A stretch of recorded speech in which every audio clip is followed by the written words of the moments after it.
want to welcome you to this Rosa Young Prayer Breakfast program. If you look around, you will probably see someone who is already connected to or has some influence by this young. My mother was one of the students, and if you talk to people long enough, you'll find some connection to what this great woman has done.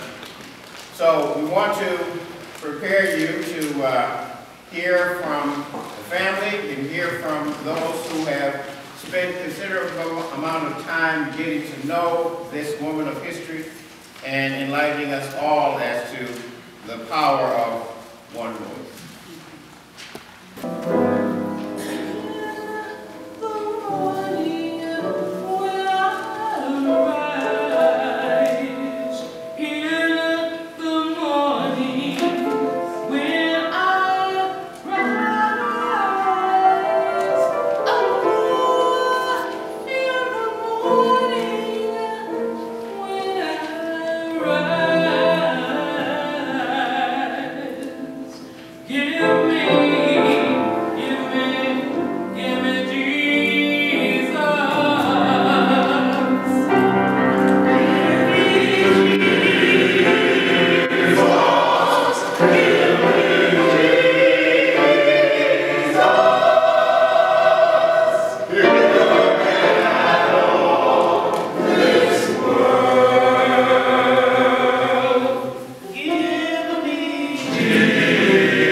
Was the original inspiration for the Rosa Young movie project. That happened in October 2009 when St. Philip celebrated its 75th anniversary. I came to that concert 3 weeks after my street in Mount Clemens was turned into a movie set. They filmed Red Dawn in our front yard, literally in our front yard. Our street was crazy for a week. There were police cars at each end. We weren't allowed to park on the street. And the house across the street from us was the house that the hero lives in. The movie hasn't been released yet because MGM was bankrupt. They're waiting to get the money together to distribute it, but when it comes out, my house will be in it. So the idea of a movie was in my head, and I didn't know why the Lord chose our MGM and the Lord chose our street. Then I came to St. Philip for their 75th anniversary, and this wonderful choir sang that song, and I was sitting back there with Miss Ransom, and I thought to myself, everybody in this room is here because of Dr. Good morning. Good morning. In honor of Black History Month and of this program honoring Rosa Young, I will sing for you a spiritual medley with a poem also. My Lord, what a morning! My Lord, what a morning! My Lord, what a morning! When the stars began to you will hear the trumpet sound to wake the nations underground. Looking to my God's right hand, when the stars began to fall. Deep river, my home.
God be the glory. I am so delighted to be here. To hear Kay sing brings back the memories of my grandmother, my mother, and her aunt. And of course, Mr. Ramsey here, we're all family. And if you came from Alabama, you came to everybody anyway. So it's good to be here. First of all, I want to thank St. Philip's, Pastor Burgess, and the members of this congregation for hosting such a wonderful, much-needed event. So this book, Light in the Dark Belt, will tell you Rosa's story. I don't have enough time to tell you. I'm just going to hit on some of the points about her, and I'm going to talk about the part of her life that impacted me the most, and these young people who are here. I have nieces and nephews in this city. My brother Glenn and David and Paul live here. So their children are around, and on Saturday mornings they got dance cards, they got this and that, but we are a force because of this. Please get a copy today and read it and learn to be a servant. She did not believe that education was something for personal enjoyment. She thought it was the highest way of learning how to serve others. And she believed that unless you learn to serve, then you should not be served. So all of that, she was my employer at Selma. This would be the last story of why I did not like her. And we didn't have toilet paper and clinics like we got now. In our communities, we had to rough up the magazines and wipe and blow our noses. Dr. Young wasn't about to do that. She used her towels. And Mary had to wash them. It did not endear me to her because I thought, who is she? But I did that. I would also have to dust for her.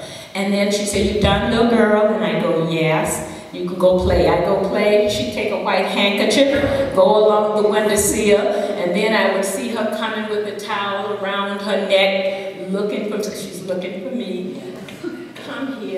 Come here, I gotta go back and wipe and clean. So she taught me. So when I have somebody clean my house, I don't have to wipe. I know they don't know how to clean because I know well how to clean. I didn't like her. She was teaching me things that are very invaluable. You need to do a job well done. You need to glorify God, and because He is your maker, it must be of the highest quality. At my age now, I love Dr. Young. She didn't have time for foolishness. If you can't have a plan, what's your plan? You can't go anywhere if you don't have a plan. And you know that to be the truth. I learned what I thought was the hard way. When I went teaching at 18 years old, she was there to mentor me. She was there to tell me. I taught at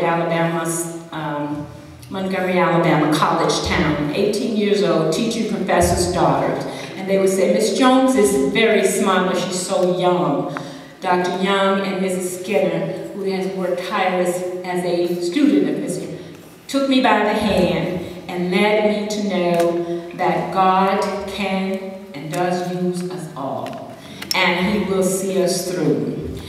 As a legacy, you asked me to talk a little bit about her legacy. I won't go into much of the book, but the book will chronologically tell you how she walked from one Christ Lutheran church to Hamburg, Gethsemane, met the children at breakfast, met the children at lunch, met the children at dinner, and taught them how to read. She was greatly disturbed that Black people was not given an opportunity to articulate the goodness of God, and her mission was to do that. And a lot of people thought she was maybe thinking more of herself.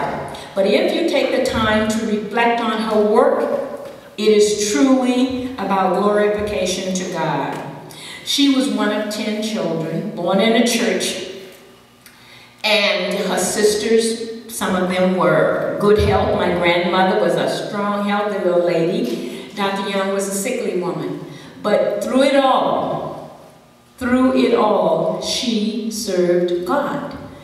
How do I know that? Many of us here today are here because we heard that there was someone calling, "Come unto me, all ye that are weary, and I will give you rest." So her legacy for me is one overarching everything is her faith, a strong faith in God, seeing possibilities when there are none, willing to step out when everybody else tends to hang back and wait for the crowd. So I feel that one of her greatest legacies to the church at large, to the Lutheran Church Missouri Synod, and to her family is to know Jesus as your personal Savior. Little else will matter. Get the degrees, get the jobs, raise the families, but know Jesus.